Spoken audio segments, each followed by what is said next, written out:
As investigações sobre os ataques a celulares de autoridades ligadas à Lava Jato estão sendo feitas sem análise dos aparelhos dos procuradores que integram a força-tarefa. Ontem, advogados de Lula anexaram a um pedido de habeas corpus as possíveis mensagens entre o então juiz Sérgio Moro e o procurador Deltan Dallagnol. A Polícia Federal está investigando o caso. Acredita que o hacker é um brasileiro ou um brasileiro ajudando um hacker estrangeiro e que esse invasor conhece todos os nomes da Operação Lava Jato.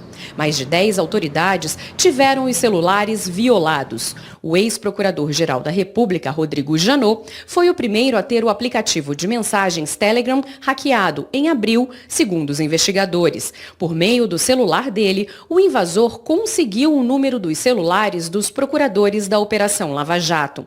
A polícia também acredita que a invasão ocorreu porque, possivelmente, os integrantes do grupo de mensagens não usavam a dupla verificação de senha do aplicativo. A Polícia Federal pediu, mas até agora nenhum dos procuradores da Lava Jato entregou o aparelho para a perícia. Eles não são obrigados a fazer isso.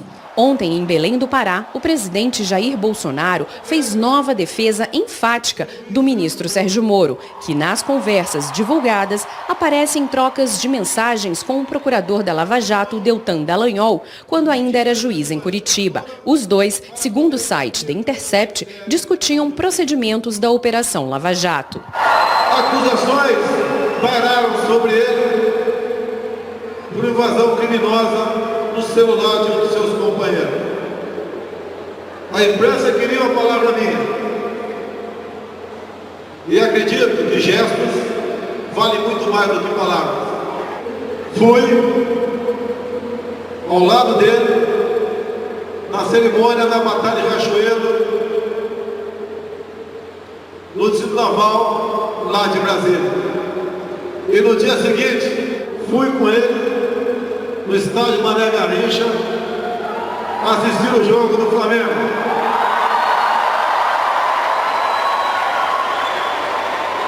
São gestos, dizem mais que palavras.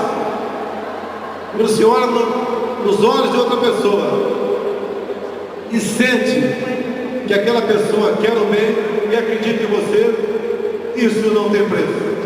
Ontem, os advogados de Lula anexaram ao recurso as mensagens entre o então juiz Sérgio Moro e o procurador Deltan Dallagnol. A defesa do ex-presidente afirmou que as conversas demonstram situações incompatíveis com a exigência de exercício isento da função jurisdicional e que denotam o completo rompimento da imparcialidade objetiva e subjetiva de Sérgio Moro quando era juiz. O pedido de habeas corpus foi feito logo depois que Moro deixou o cargo de juiz para assumir o Ministério da Justiça e Segurança Pública. Os advogados de Lula já tinham usado o argumento de que o fato de Moro ter aceitado o convite do presidente Jair Bolsonaro para ser ministro demonstrava a parcialidade dele em relação ao ex-presidente, revelando assim, segundo os advogados de Lula, que Moro teria agido durante o processo com motivação política.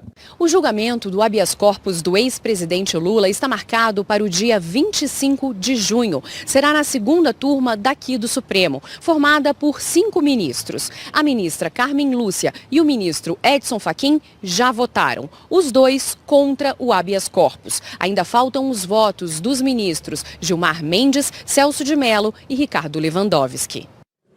O ministro Sérgio Moro voltou a comentar há pouco as mensagens divulgadas pelo site The Intercept Brasil. A repórter Camila Bonfim tem as informações, acompanhou tudo e conta agora pra gente. Camila, boa tarde. Oi, Sandra, boa tarde para você, para o Doni e para todos. O ministro Sérgio Moro, da Justiça e Segurança Pública, falou na cerimônia de lançamento da Operação Copa América 2019 aqui em Brasília. E falou, Sandra, justamente sobre essas mensagens que foram publicadas pelo site The Intercept e que seriam diálogos atribuídos a ele e ao coordenador da Força Tarefa da Lava Jato em Curitiba, o procurador Deltan Dallagnol. O ministro falou que invasões a celulares são um ataque às instituições e não somente à Lava Jato. Isso tem sido tratado de uma maneira equivocada, a meu ver, como um ataque à Lava Jato, mas eu acho que é muito mais do que isso. O que existe é um ataque às instituições brasileiras. Então, não é porque eu sou vítima não é porque são os procuradores, mas nós temos informações de possíveis ataques até mesmo a parlamentares. Né? Então as instituições brasileiras estão sob ataque, pessoas ousadas, não se sabe bem os propósitos desses ataques, mas se eles acham que as instituições brasileiras são frágeis, vulneráveis, vão se intimidar, eles estão completamente equivocados. O que vai acontecer é que eles vão ser identificados e vão ser punidos na forma da lei. O ministro afirmou que quem tem as mensagens precisa apresentá-las à Polícia Federal ou ao Supremo Tribunal Federal para verificar conteúdo e autenticidade. Eu não posso afirmar a autenticidade dessas mensagens, eu não tenho esses registros, eu não estava no Telegram há muito tempo. Então o que me parece que as pessoas que tiveram acesso a esse site específico, a postura correta deles, se identifica assim situações tão graves, que apresente esses elementos, se não confia na Polícia Federal, porque está no Ministério da Justiça, então apresente lá ao Supremo Tribunal Federal. Aí vai se poder verificar a qualidade do material que foi apresentado, são que impressões de folhas, são mensagens impressas, como é que isso foi editado, ou isso são mensagens eletrônicas. Então é muito complicado fazer qualquer comentário, porque é um grande risco de autoalteração desse material.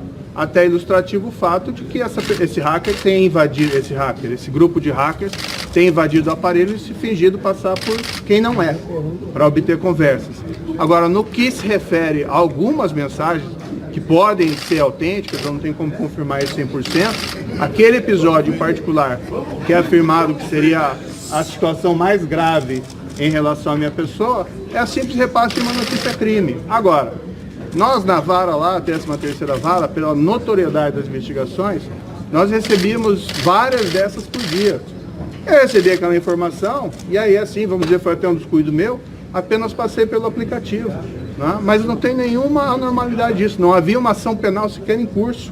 O que havia era uma notícia, olha, é possível que tenha um crime de lavagem, eu passei ao Ministério Público. Se perguntar para qualquer juiz de vara criminal o que ele faz quando recebe uma notícia crime dessa espécie, ele vai falar que repassa ou a polícia ou o Ministério Público. O ministro Gilmar Mendes, do Supremo Tribunal Federal, afirmou à revista Época que vê elementos para, então, anular ou eliminar a condenação do ex-presidente Lula. O ministro do Supremo entende que provas obtidas eventualmente de forma ilegal não podem ser usadas para condená-lo, mas podem eventualmente ser usadas para absolvê-lo. O ministro Sérgio Moro foi questionado sobre isso e disse que vai ficar muito claro que não houve ilegalidade e sim manipulação sensacionalista. O que existe é uma manipulação sensacionalista do conteúdo dessas mensagens, o que tem levado a parte da opinião pública e mesmo até autoridades a se equivocar a respeito do teor dessas mensagens. Tá? A partir do momento em que seja aclarado o que esse ato de invasão criminoso significa, que é um ataque a instituições, e naquilo que for possível, que nós não identificarmos alteração, poder esclarecer o conteúdo da mensagem, vai ficar claro que não tem nenhuma ilegalidade. Muito pelo contrário, do que se pode ali identificar são servidores cumprindo o seu dever. O ministro Moro falou sobre um trecho de uma conversa publicada pelo site The Intercept, que, segundo o site, esse trecho representaria ele, Moro, dando pistas ao procurador Deltan Dallagnol sobre uma suposta transferência de propriedade para um dos filhos do ex-presidente Lula. Moro disse que não houve conduta imprópria. Eu acho que simplesmente receber uma notícia crime e repassar a informação não pode ser qualificado como uma conduta imprópria. Tá? Ali nós temos que compreender o contexto do trabalho que havia na 13ª vara naquela época. Tá? Então nós atendimos várias questões urgentes, operações que envolviam o enfrentamento de pessoas muito poderosas envolvidas em corrupção. Então tinha uma dinâmica do trabalho que era muito intensa. E, eventualmente pode ter sido ter tido havido algum descuido formal, mas enfim, isso não é nenhum ilícito, se é a indagação nesse sentido. Eu não cometi nenhum ilícito, estou absolutamente tranquilo com relação a todos os atos que cometi enquanto juiz da Operação Lava Jato. O senador Paulo Paim, do Partido dos Trabalhadores, defendeu hoje uma investigação rigorosa sobre o caso. Eu não posso pré-julgar aquilo que, no meu entendimento, não foi investigado a fundo. Vamos investigar a fundo, prevaleça a verdade absoluta. Bom, se alguém cometeu algum tipo de delito, vai ter que responder pelos atos cometidos. Agora, não dá para fazer um pré-julgamento de imediato, se vai repercutir nessa ou naquela questão, se a investigação está sendo ainda feita. Só depois da investigação feita que nós sabemos exatamente onde está a verdade.